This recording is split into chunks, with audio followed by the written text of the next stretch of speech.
نولش هدي للربين لفهمه ونولل كسليسان امتحان واحد شرته مثلا أنا رنكرنا الفلسفة العالمية marka la isku wada daro jawaanibtay kala gedisan oo dhan marka isku dayaan inay sharxaan nolosha guud ee bini'aadamka iyo qaabku u nool yahay dib baa jirta falsafo kasta aqligooda daalisa oo ay sharxi kari waayaan maxaa dunida sharku u jooga xillanay dunida tan inay mushkiladani ka jirto oo ay qaabkan u taalo oo waxaan oo dhib yaalin aslan baa loogu qastiyay waayo waxa loogu tala galay in la isku itixaamo dunida iyo qaab dhismeedkeedu waa sida ugu fiican ee la isku itixaamo ilaahay subhanahu wa ta'ala waxaanu ku tilmaamaya alxayaati dunya bisamawatiha wa ardiha cilalka ka dambeeya inuu ka mid yahay in basharka lagu itixaamo wa qaala quraanku le subhanahu wa ta'ala وهو الذي خلق السماوات والأرض في 6 أيام وكان عرشه على الماء ليبلوكم أيكم أحسن عملا الابتلاء أو الامتحان إن لا يسكو اتحامه أي سمدا أي عركا أي دولكا أي وحا نودمو بسي وحن لأن وحا علاقة إنسان كي الزمن ككدحية جيري أي النولل أي تطور كان ترى بدل لو بني آدم كمريم ودمانتي وحا الله طلق الذي خلق الموت والحياة ليبلوكم أيكم أحسن عملا وحين لنا إلهي سبحانه وتعالى إنسان كونه كدقى متفهم يكون كنوري وسميعا بصيرا كدقى إنا خلقنا الإنسان من نطفة أمشاجا نبتليه بإله إلهي سبحانه وتعالى الله فهم كذا حقيقي إنه قفوا قرطه حياة الدنيا إنه كجوغو إن لا يتحامل إن تكون راح يسار يصير كبر واقع يستطيع ما نولش الدنيا وحا لو جوغا اللي قلنا لي هي إن تهي قف امتحان كجيب امتحان كاسين نتيجة دي سنة مالنت قيامين أدلق كل بس وأتكمل نقول دون تمر كاسكو وجنة لو دريريو أما أتكمل نقول دونتو كوا عذاب لو دريري قفك بني آدم كاو حال سبحانه وتعالى ونولشي سكايا لي قف دريمي كرا نبتا غاتشدا حنونكا مروغدا بقها تيرانيدا وروركا وحا صدرنو دريما وحا كلون نولشا لغا يالي وحا صدن wax ku sababi kara inuu baqo tiiraanyoodo warwaro murugoodo waxaasoo dhan wixii sababi lahaana isaga waxa laga dhigay inuu qaabiliya inuu leeyahay waxaas inuu dareemo kawnka dhamaantiina waxa laga buuxiyay waxyaabahaasi wixii qofka ku sababi lahaa inuu dareemo waxaan leenahay markaa shakhsiga bini aadamkii qaabka alla uu abuuray iyo kawnka uu ku dhex nool yahay qaabka loo abuuray iyo xidhiidhka ka dhaxeeya qofka bini aadamka iyo nolosha dhammaanteed وقاب إن لا اتحامه قفك بني آدم كان حياة الإنسان بين لنا مركه هذين ربنا فهم الحياة الدنيا من أولها إلى آخرها وامتحان ومشقة لقد خلقنا الإنسان في كبد يا أيها الإنسان إنك كادح إلى ربك كادحا فملاقيه لا بد من كبد ولا بد من كدح هدان وردن سوكو بوحن لنا فهم الحياة وإريس كوبان بينكو شرح كرنا نولشة دمانتين معنى كلاي السمين سامتشرتو اللهم إلا الاختبار والامتحان لتيكم وتجربة ابتلائية وجهك كلية وقفكو امتحان كاسكي قدبانا وهدي مشكلتها هنا إنو صبرك يوحن ولي ماضو هذا إن معاذ يبر واقد يبرارا يكان تهينا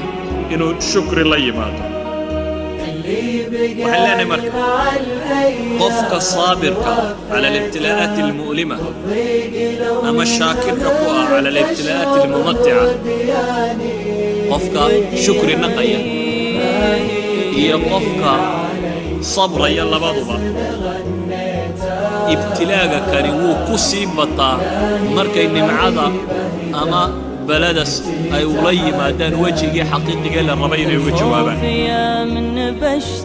sida daraaddeed waxaan odhan karnaa ibtilaa'aad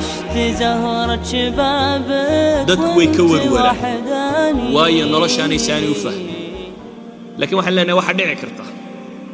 ibtilaagu inuu u yimaadaba lirifca in qofka la kor yeelo daraaddeed si uu qofku u gaadho aqsa darajaat alkamaal albashari wa aanu si kale ku gaadhi karin ila alibtilaa' mooyaane idan waxaan leenahay balaagu wuxuu u yimaadaa lirifca in la kor yeelo waxaan odhan karnaa ibtilaaga iyo imtixaanku waxay u kala badan yihiin siday dadka diintoodu u kala badantahay ashaddu nnaasi balaana alanbiyaa ثم الصالحون إن كان أحدهم ليبتلى بالفقر حتى ما يجد أحدهم إلا العباءة التي يحويها وإن كان أحدهم ليفرح بالبلاء كما يفرح أحدكم بالرخاء النبي قلت المامي عليه الصلاة والسلام إن dadka ugu imtixaanka badan la anbiyadayiin dabeetana saalixiintu ay ku xigto midkood buu nebigu leeyahay saalixiintaasi faqri baa lagu imtixaamaa ilaa ayaanu waxba ka haysanaynin cabaada yare huwaye mooyaane wax kaloo haysta aanay jirin laakiin buu nebigu ku tilmaamaya calayhi salaatu wasalaam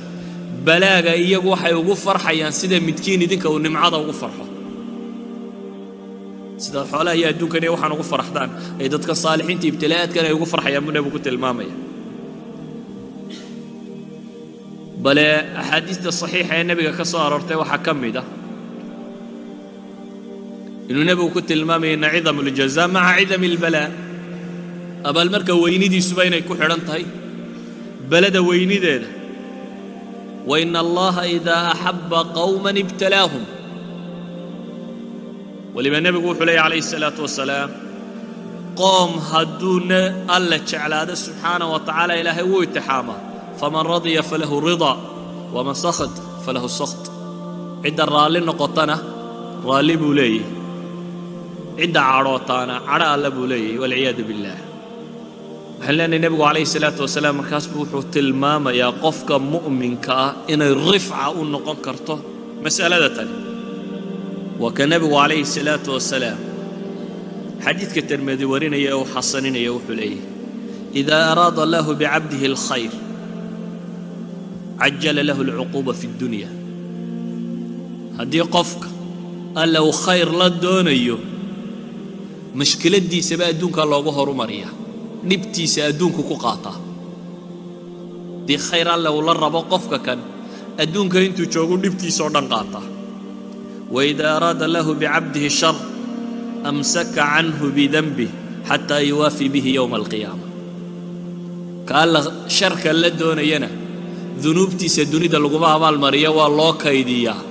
si bar qura loogu wada oofiyo booska naareeda sare uu leeyahay uu gaadho waxaan leenahay markaas ibtilaaga qofka mu'minka ah ku dhaca iyo ibtilaaga qofka gaalka ah ku dhaca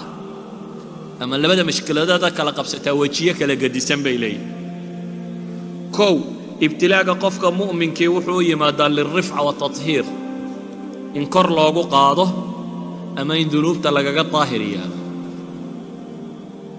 waxa kale oo ibtilaagu dadka muuminiinta ugu dhaca litamxiis in iyaga sufuuftooda la kala sooco kooda fiican iyo kooda xun la kala ogaado ma kana Allah liyadhara almu'minina ala ma antum alayhi hatta yamiza alkhabitha min at-tayyib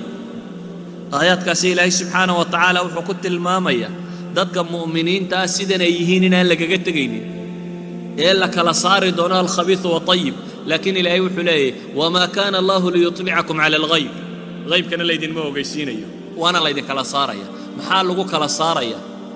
وآيات كي تعقيب كواها أحد يعني ابتلاءات كي مشكلات كاكو كلا بحيسة مركي مشكلات دو أمضوا أي قشو أيال لوغاني يا كيدا منافقة يا كيدا إمامكو كدب كيهي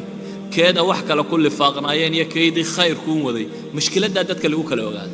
أما هذه اللي سكود إن معيسين يلا وضع الصعداتكم